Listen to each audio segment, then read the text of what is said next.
I find it interesting how many similarities there are between Scientology and Marxism or socialism. Whichever you choose, they're the same. Marxism is structured in a way that the proletariat or collective is in reality treated like a mushroom, kept in the dark and fed shit.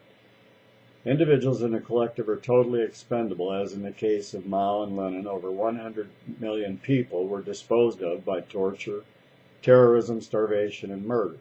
Many were separated from their families, and all were told what jobs they would do.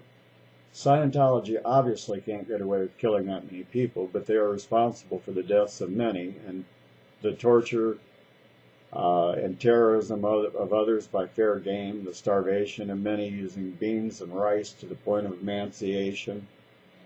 Mao controlled with brutality and force. He said, "Power comes from the barrel of a gun." Whoa, where have I heard that quotation lately? Oh yeah, Van Jones, one of Obama's main men, who now works for Leon Panetta. Hubbard did all the same things that Mao did, and Miscavige continues to walk in the footsteps of his mentor. Mao, Hubbard, Miscavige, Marx, and his co-author Engels, and Stalin and Lenin never wanted for anything. Marx and Engels were chased out of every country in Europe, but they were never hungry. Hubbard even had money delivered to him in his hideout until he died. They were the elite, the privileged. They had the power over feast and famine, life and death.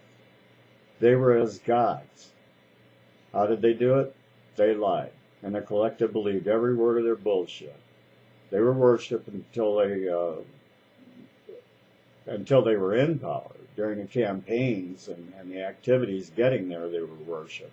Once in power, they weren't, but by then it was too late.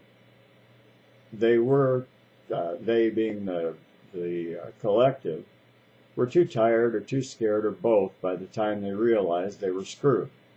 Barack Obama and most of the liberals in Congress are Marxists, socialists, whatever you want to call them. Again, it's all the same thing. It all started with Karl Marx. I used to think they were stupid, or rather too stupid to know. But I misjudged them because they know exactly what they're doing. If they succeed, we'll lose our freedoms in many ways. But that's what we'll deserve. Taxes will be sky high with cap and trade, and many people won't even be able to turn on their lights.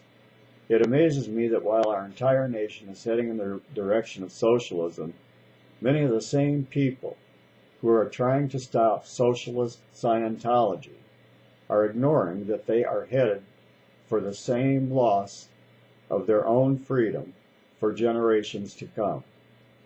I know most of the people on this channel are pretty young and may be bored with this, but it's too important to ignore. There are many powerful people behind Obama that you've never heard of, and they all want to control this country.